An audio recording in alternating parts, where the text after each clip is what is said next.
Sometimes you got to squeeze. Sometimes you got to say please. Sometimes you got to say, hey, I'm gonna fuck you softly. I'm gonna screw you gently. I'm gonna hump you sweetly. I'm gonna bone you discreetly. I sound like Mickey Mouse for a second there. And it's actually crazy that I'm talking about Mickey Mouse because today, you guys, I'm so excited. Today is a treat. Today, if you're Maya Caress, okay, today is a treat. Because something happens today that doesn't happen every day. And the thing that's happening today is that Hannah Montana is coming back to our screens.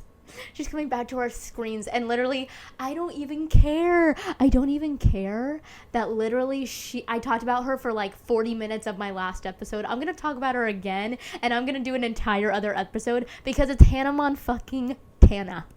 It's Hannah Montana, but more importantly, it's actually Miley Cyrus. I'm gonna watch it for the first time and go in and out of talking, but I'm so excited. But I need to do a lot of things before I can even approach Hannah Montana. Before I can even approach that. What did I do? I fucking went to Boston. I saw my sister. I went to gorgeous museums. I had delicious food. I had fun, exciting times. And I reignited something that I'm actually very passionate about. And the thing that I'm actually super passionate about is actually something called The Social Network. Because I was visiting her in Boston, we were talking about Boston movies. Dog.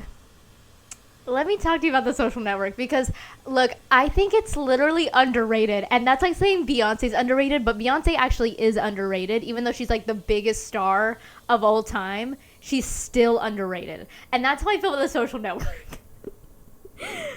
The Social Network is a movie that people are like, it's so good. And then you're like, how could it really be? And it's actually the best film ever. It's actually the best film. Oh! Andrew Garfield. Do you know what a blessing? You know what a blessing it is to have Andrew Garfield in a movie? It's a blessing. Those are the moments in my life where I'm like, I'm grateful. I'm grateful, universe. Mother Universe, thank you for giving me Andrew Garfield another movie. Thank you. Like, I feel like karmically that I'm meant to be in this time and place because Andrew Garfield is here, and I literally love everything he does. I've seen all of it. I've seen all of the material. I've seen every Spider-Man movie 1,000 times. I've seen Under the Silver Lake. I've seen that movie he did where he was like someone that like his house got taken away from him, and then he got a job as someone who takes people's houses away. I saw that movie. I've seen fucking The Social Network. He is so charismatic. He's so likable. He's hot as fuck in that movie. He is like our voice of reason in the movie because everyone else is like acting crazy. Justin Timberlake in that movie is so ridiculous to me. It's so ridiculous, and I don't mean to like, it's just ridiculous to me. And Jesse Eisenberg, come on, Jesse Eisenberg, like, can we pick a better fucking actor to play this random ass, awkward ass, nerd, douchebag ass guy and still bring a little heart? It's Jesse Eisenberg, baby. There's so many good people in that movie. Oh my god, fucking Rashida Jones is so good in that movie. But Andrew Garfield, Andrew Garfield. I just like, you know how there are those actors where like when they're on the screen, you know that you're going to be taken care of as a viewer. That's how I feel about him. That's also how I feel about Florence Pugh. I feel like if Florence Pugh is in a movie, I'm going to enjoy the movie because I know she's going to take care of me. And I know that sounds crazy, but it's how I feel. It's how they make me feel. And so actually We Live in Time was actually a crazy experience for me because I'm like, I feel like I'm watching two people in my personal life experience this harrowing fucking adventure. And that movie's so good. Like, what? Florence Pugh and Andrew Garfield were in a movie, and it's basically like the Notebook-esque movie. And I feel like not enough people are talking about it because what? Why? I don't understand. Andrew Garfield is so attractive in that movie, and he's so like gentle. And that's the thing about Andrew Garfield. Andrew Garfield is the sexiest man alive. And I'm gonna tell you why. It's because he knows how to play like the bumbling, nervous, like Adam Brody-esque, Dylan O'Brien-esque, like he is so charming and like bumbling, like, oh, I'm so lucky, but he's smoking hot. That's a recipe for glory. That's a recipe for everything I need in a person. Also, Casey Musgraves is coming out with a new album, and finally, I saw someone that was like, Casey Musgraves is the closest I get to religion. And that is me too. Like, whenever she puts out an album, I'm like, okay, a new chapter of the Bible is out. Literally, because it is Bible. And Olivia Rodrigo, as of today, Hannah Montana Day, she's painted like a fucking wall like 1,000 times. Remember that challenge that like people would do like 100 layers of nail polish and 100 layers of whatever, and then Jenna Marbles did like 100 layers of everything? And they did 100 layers of spray tan, like hair dye, or like whatever the fuck. It was fucking crazy. Nail polish, all of it. That's what that wall was giving. It was giving the Jenna Marbles 100 layers of everything challenge, but for this. And it's just like, it's a lot, and it's like, I don't, like, it's just a color. That's the thing, is like, I love Olivia Rodrigo more than anyone else in the world. Let me just put that out there, and I'll stand by that. I love Olivia Rodrigo more than anyone else does. I love her more. And you're gonna think, no, that's not possible. But it is possible. It is possible, and it's true. That's the thing, it's actually true. But the colors of it all, I'm like, this is over a color. I'm excited to hear about the songs, the music, the artistry, the unbeatable qualities of Olivia Rodrigo. I'm excited for the fashion, I'm so excited for everything and every piece of art we're going to get from her ever, because everything she ever makes is diamonds and gold, but it's just a color. So if the fucking color of the album is purple or red or pink, does it really matter? It's still gonna be great. You know what I mean? I just don't care about the color. But I'm not really an Easter eggs person. Like, I know a lot of fandoms do a lot of like Easter egging. I hate that. I feel paranoid when people do that and they're like, oh, she stepped 4 times towards this person, so that means that they actually are writing a whole album in secret, and it's a 4th album of the same nature, and it's actually rock. It's like, oh my god, like, you will never know unless they tell you the Easter egg. You will never know what's an Easter egg or what's not. So what's kind of the point? Because I guarantee you, in every one of those situations where there's a fandom like that, they have read way more into something than that did not needed to be like intentional, and it's a letdown. And I'm just like, I don't know, the Easter egg thing is just not for me. And I'm like, you can have I just want to listen to your music. You know what I mean? And that's probably like maybe a straight bro take, but I mean it as like, I think Easter eggs are distractions. I think it's like a personality trait. It's a distraction from the art. And it's like, it's not really about Jake Gyllenhaal. She wrote the song All Too Well about Jake Gyllenhaal, but it's not really about Jake Gyllenhaal. It's how you apply All Too Well to your own life, and it's the person you think of when you're thinking of All Too Well. So why does it, like, I don't know it matters, and I'm probably gonna, like, be a hypocrite in 5 minutes when I talk about how much Hannah Montana's music means to me. Like, I don't know. It's just like we're reading into things that are none of our business, and that's how I feel. So when people Easter egg things, it's like, I feel like you're opening the door for fans to invade your privacy. But at the same time, if you enjoy it, then you enjoy it, and it's something you get to share with people, and it's fun, and do your thing. I don't know, man. Okay. I need to watch Hannah Montana because I've been rambling and I just need to watch it so bad. Okay. Okay. I'm sorry. We're just never going to have another person like Miley Cyrus and Hannah Montana on the planet again. She is one in the history of mankind. Her story is so specific, and she has been a team player and an artist every step of the way. She is literally like, she is everything. She's everything and more. There will never be another person even close to Miley Cyrus on the planet. And that just speaks to how incredible she is. And for her to be in a place where she can own this, like, oh my God. I'm sorry. I'm like 2 seconds into it and I'm overcome with love. Love. I feel love, brother. The fashion, the fashion, the fashion, the fashion, the fashion, the fashion, the fashion, the fashion, the fashion, the fashion, the hair, the makeup. It is iconic. I know people overuse that word. I'm not overusing it here, honey. The Hannah Montana outfits are iconic outfits of all time. She invented a tween sense of style. It is perfect. It is perfect. Oh my God. And she looks gorgeous and cool. Of course she does. There is nothing like that logo. There is nothing like that logo. There is nothing like that logo. There's nothing that makes me feel the way I feel besides that logo. This is like a singular emotion, is the Hannah Montana logo. Okay. Like, I'm sorry. The Hannah Montana set. It is so good. Like, I guess I don't have a lot of commentary besides everything is so good. Everything is perfect. Everything's amazing. It makes me feel such a visceral emotion. Like, I'm sorry. It's just like seeing it and seeing it now and seeing her. It's just perfect. Ah! Her connection to Dolly Parton is so special to me.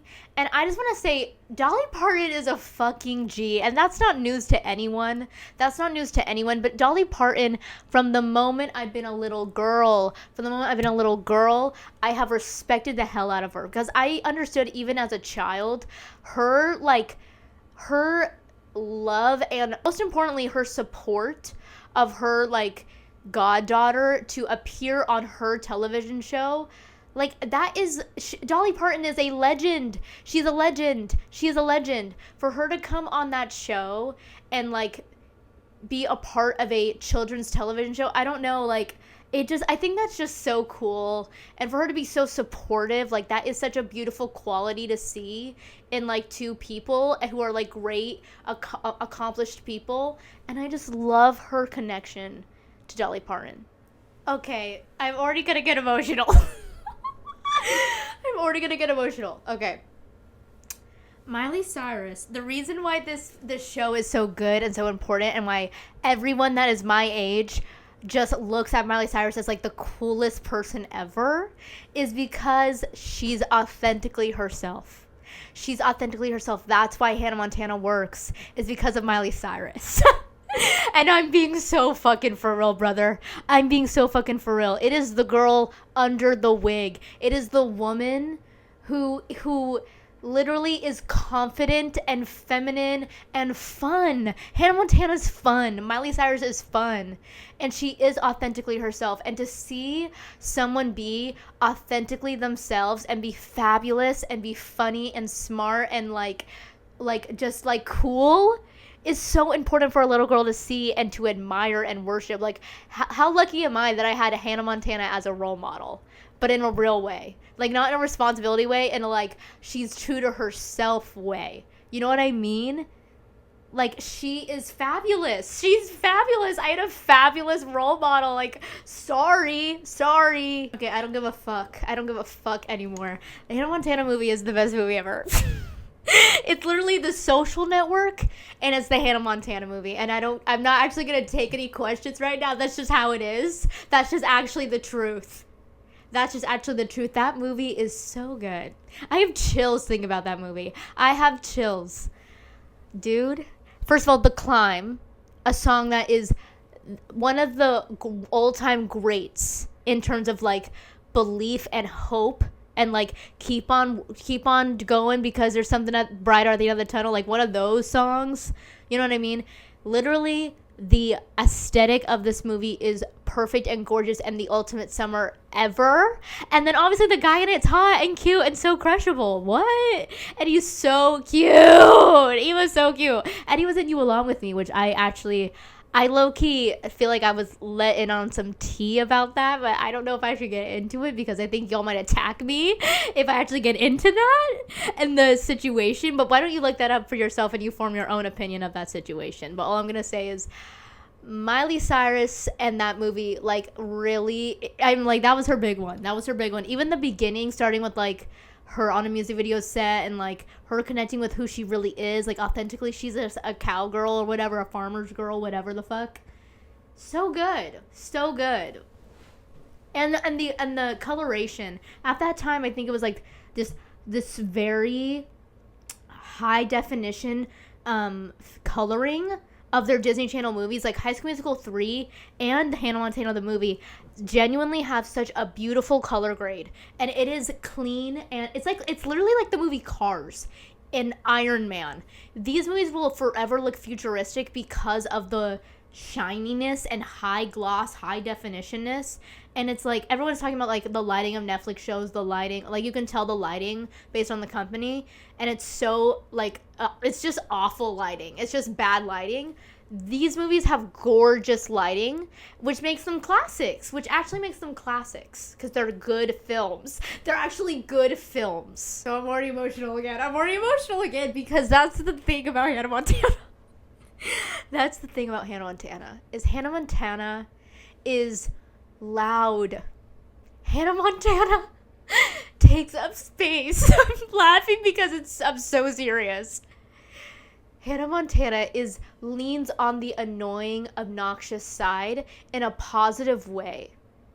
You know what I mean? Like there are so few, when you're a little girl and you're watching like Who's Cool and like age appropriate, like these things, it is like, you know, I love Vanessa Hudgens in High School Musical, but Gabriella, like truly I do, like know that from the bottom of my heart. But Gabriella is like shy and quiet and like you know, like she's strong and smart, but she's not like in your face. Sharpay is in your face, and Sharpay is the bad girl, and that's obviously Sharpay's iconic, but nonetheless, Hannah Montana was like the hero, and she was loud and funny and involved, like Alex Cooper fucking said, and she was just like authentically herself no matter what.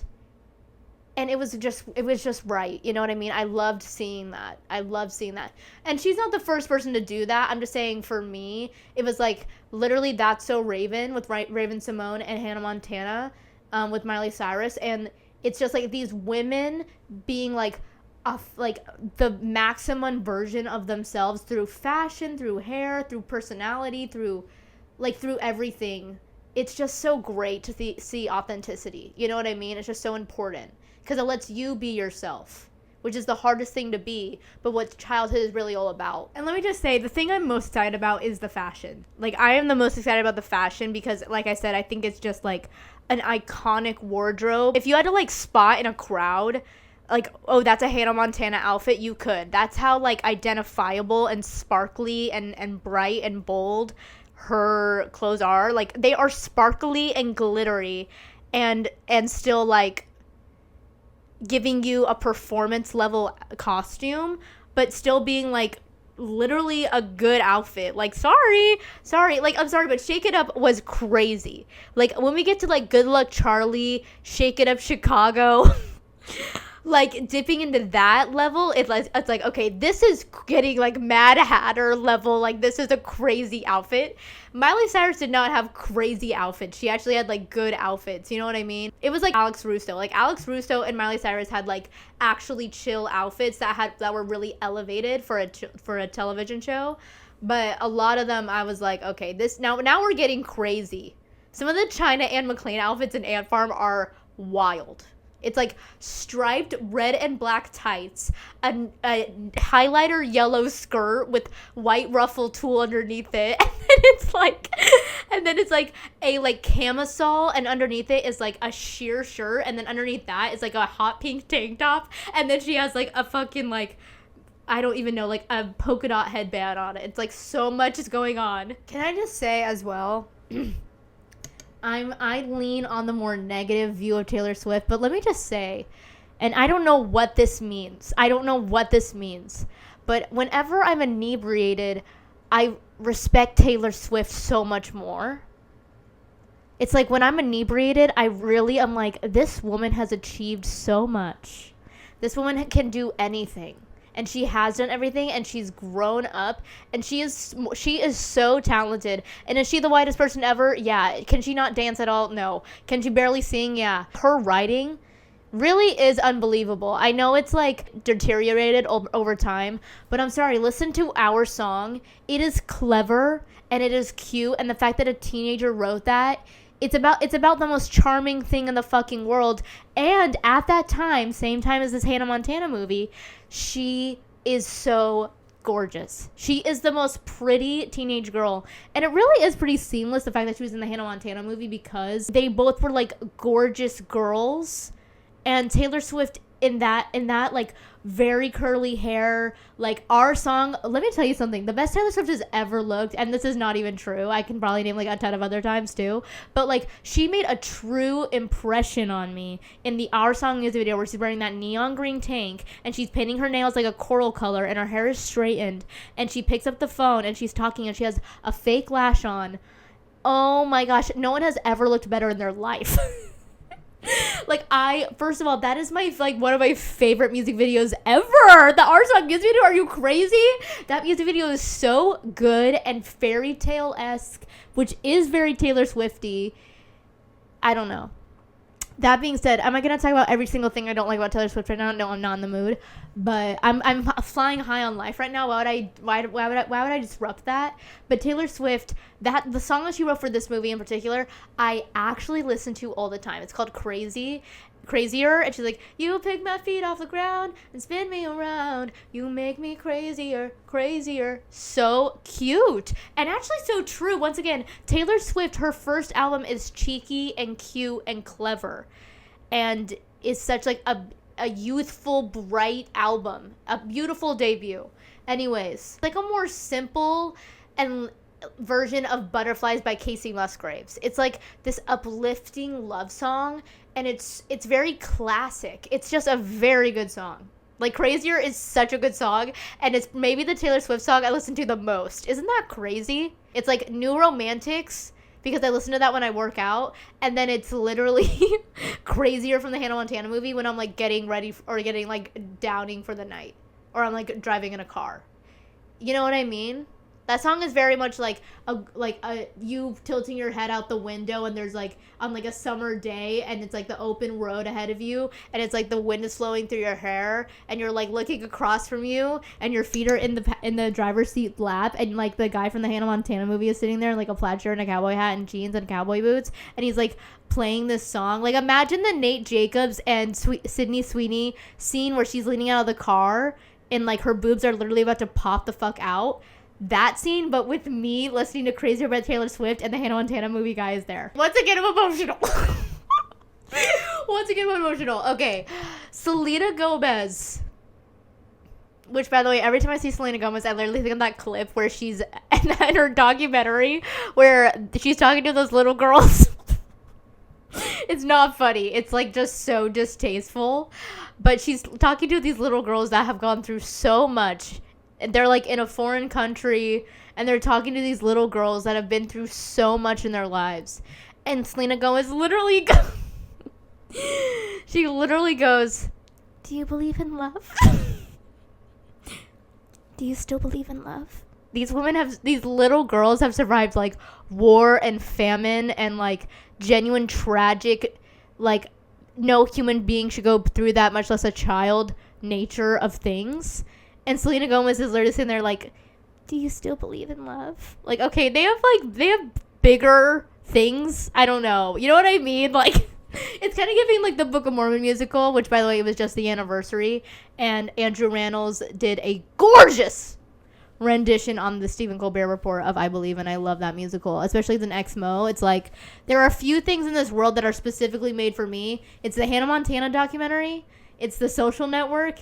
And it is the Book of Mormon musical. It is Sons of Provo. Those are the 4 things, my Letterboxd top 4 things that were made for Maya Caress in mind. That musical is about like a bunch of white people that go to a foreign country and like think it's the Lion King and aren't like actually understanding the genuine problems and like real ass situations going down in other parts of the world, third world countries, and they're like shell shocked or whatever, and it was like that. Anyways, these are successful, beautiful icons. Like, they are icons. And they both had hit television shows at the same time. They both dated the same person. And now they are sitting there across from each other in their 30s as women, as accomplished women who have had decade-long careers and have, like, held their own every single time. They've been through so much in the public eye. They are pop stars. They are pop sensations and actresses, and have been in public relations and private relationships, and now they're both like married. Like, they've been through so much. They've been through businesses. They've been through tours. They've been through so much, and now they're sitting across from each other talking about this show. It's actually super special. Like, it's literally giving me like Ariana, Cynthia. It's literally giving me like Barbara and Judy. It's like these old-timers of the humanity, of the peak of artistry, are literally upon us right now. So she sounds so great, and this is so special. Like, I don't know what else to tell you. This is so special and heartwarming and like circular and like life-affirming and just beautiful. Oh, I already know I'm gonna cry. Okay. The Climb. Okay, literally, this is my favorite song. This is my favorite song ever. Like, if I was dying and there was a children's choir around me to like give me one last moment, like my Make-A-Wish moment, this song would be playing in the background. You know what I'm saying? As a little girl who, like, Miley Cyrus is like, I think maybe 10 years older than, well, no, if this is a 20-year anniversary, she's probably 10 years older than me. I think, yeah, I'm 22. As a little girl, I can tell you, I've seen every Hannah Montana episode 1,000 times. I've seen them all. I love her. I've seen everything she's ever done. I'm a fan of Miley Cyrus today and her evolution throughout music. Like, I am a genuine fan and have been there since I've been a little girl watching Disney Channel. And I can tell you that I loved Miley Cyrus. And Hannah Montana is Miley Cyrus. That's why Hannah Montana works. Hannah Montana, there's no dispute about who, like, why Hannah Montana works. It's because Miley Cyrus is her and is that ambitious pop star. That's who she is. Just as much as she is, like, who she is in her personal day-to-day life. Like, she's capable of stardom. And that's just who she is. And that's who I love. I love Miley Cyrus. And I respect Miley Cyrus. Like, I never was like, I don't care about Miley Cyrus, I only care about Hannah Montana. You know what I mean? I don't think anyone feels that way. Like, Miley Cyrus is so special. Can I also just say, I know Billy Ray Cyrus and Miley Cyrus have been through some things. I obviously don't know the details because I think that's so personal that I don't really want to look into it. But I will say, once again, as a little girl watching this show and seeing a dad supportive of his daughter and take his daughter seriously, well, obviously, like, most of the contention, like, sitcom-y contention was like, but I'm a pop star, and Billy Ray Cyrus being like, dang, Flabby, you're a little girl. You know what I mean? That was most of the dynamic. But they had really beautiful moments, and like, I don't know, to see a dad take his daughter seriously and be supportive of her and want what's best for her, that's a really special relationship to see. And, like, I feel like you don't see that all the time. Like, I don't know. I just think that was such a special thing. And may I just add, Brooke Shields as her mom, I remember seeing Brooke Shields on screen. And that was the first time I ever saw Brooke Shields. That was the first time I was made aware of Brooke Shields. I remember seeing her on the screen and literally being like, this is the most beautiful woman on the planet. And by the way, it turns out I was right. Like, my clockingness of like, oh, this is the most beautiful woman ever, period, end of sentence. Like, I immediately clocked that, and it turns out she always has been, and that's actually what she's known for, is she is literally called the most beautiful woman on the planet. So the fact that Miley Cyrus had Brooke Shields as a mom is so iconic, and I just love that they have that connection. Because it's like, yeah, they both are the most beautiful women in the world. And Brooke Shields, I remember, those were emotional-ass scenes. Those were heavy-ass scenes. And Brooke Shields was, like, the most perfect, like, dreamlike, like, oh, if my mom had passed away and visited me for 2 seconds and she said something, like, she nailed those scenes. Literally, let me tell you the two best TV moms, and this isn't true. This isn't even how I really feel, but this is just what comes to mind right this second. It's Brooke Shields and Hannah Montana, and it's literally Lisa Rinna from Big Time Rush. And that's not true, but it feels right now, so that's where I'm gonna go. Can you imagine? They're ending on the note with Noah Cyrus, like, that's the last part. Can you imagine your older sister's Hannah Montana? Or can you imagine, like, or like the Frankie Jonas vibe? Because they actually, isn't it crazy? Like, talk about nepo sibling. Like, definition of a nepo sibling is literally Frankie Jonas and Miley Cyrus's little sister Noah Cyrus being in Ponyo. That is the most kick-ass fucking movie ever. And it's aged so well. And the fact that they literally got those roles because their siblings were famous, I'm like, okay, I want a nepo sibling. Damn, I want to be in Ponyo as my first acting gig ever, bitch. But I just can't even imagine. I'm sure there's, like, a bunch of downsides as well, but I'm, like, just saying the positives, like, the highs are high and the lows are probably pretty low, too. You know what I mean? Universe is balanced like that.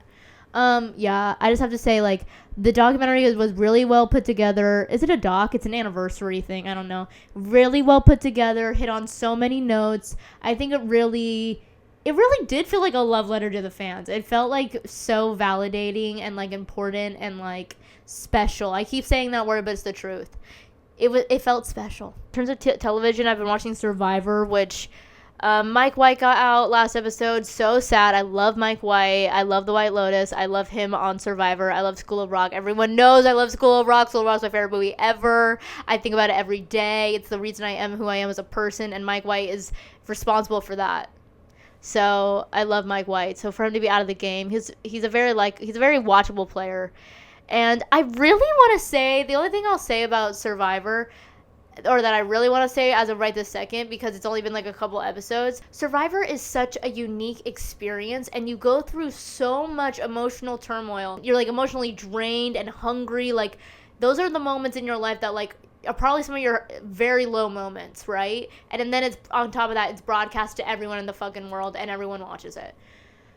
Literally, dog, for them to be on this show and kind of, once again, we're doing, like, an anniversary type of vibe with, like, the 50th season, and to be getting emotional in their confessionals, being like, this thing actually really affected me, and I know it's a game, and I know it's a reality TV show, but this thing really affected me, and I've never cried about this thing before, but this thing changed my life, and hurt me and broke me in a lot of ways.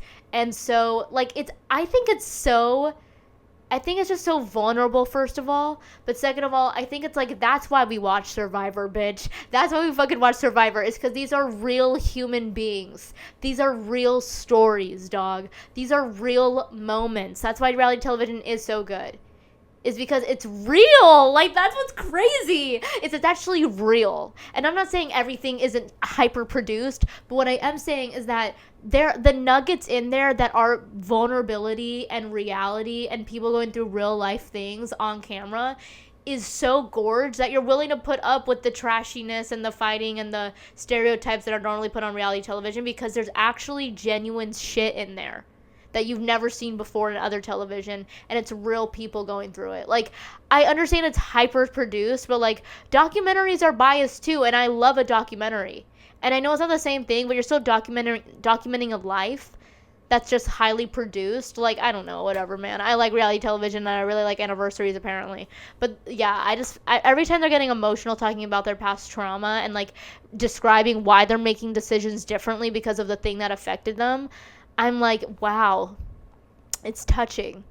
I finished Secret Lives of Mormon Wives. I don't know if I already talked about it. I can't really remember, but girl, I don't really have a lot to say, because I think it's, like, very topical right this second, and I think, like, you know, a lot of what you learn watching Secret Lives of Mormon Wives, it's like, you don't like someone during one season, and then the next season they explain what happened, and you get context for things, so that explain what's going on in real time, and you actually have more empathy for them when given context.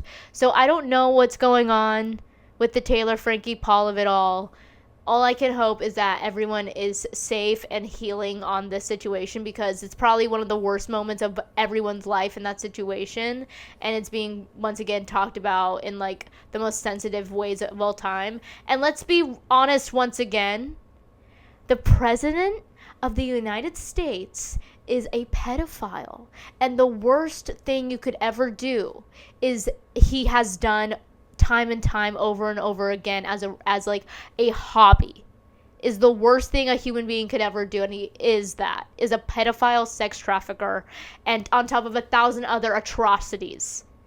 And the way that Donald Trump is being handled, like Taylor Frankie Paul is being treated worse than Donald Trump is right now. You know what I'm saying? Like, once again, we need to bring a level of reality into this, of like, every man right now is bad and every woman right now is good.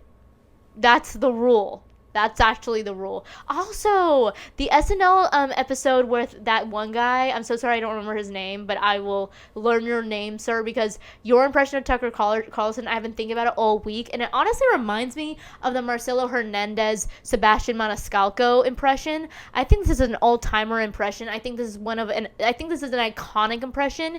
It is laugh out loud funny. It is very well written.